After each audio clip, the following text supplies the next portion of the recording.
আছি ওই ইকো পার্কে, বিডাব্লিউডির ইকো পার্ক শ্যামপুরের সামনে। মোটামুটি দেখেন কি অবস্থা,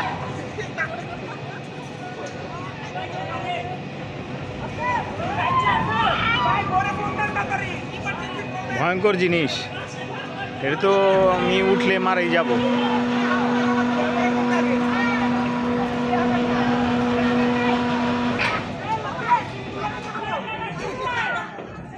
এইভাবে আপনি কত থাকতে পারবেন?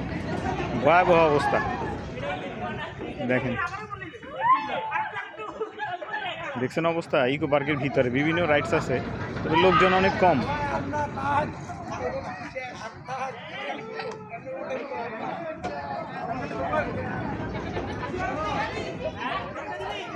ওই যে আরেকটা রাইডস।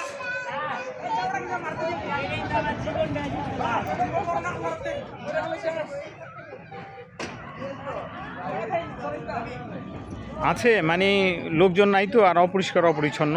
আর যে খরচ এদের, আমার মনে হয় না 50 টাকার টিকিট দিয়ে এই টাকাটা উঠবে, আমার কাছে মনে হয় না।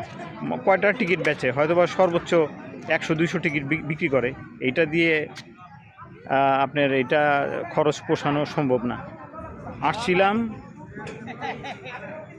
আসছিলাম দেখে গেলাম, ওইখানে বলছিল যে নদীর সামনে একটা ওয়াকওয়ে আছে, কিন্তু আমি ওটা দেখলাম না, পেলাম না। আমি এরকম জেনেই আসছিলাম, আপনাদেরকে দেখালাম। এটা হচ্ছে শ্যামপুর, ওই পোস্তকলা ব্রিজ থেকে বাম দিকে যেতে হয় শ্যামপুরের সামনে।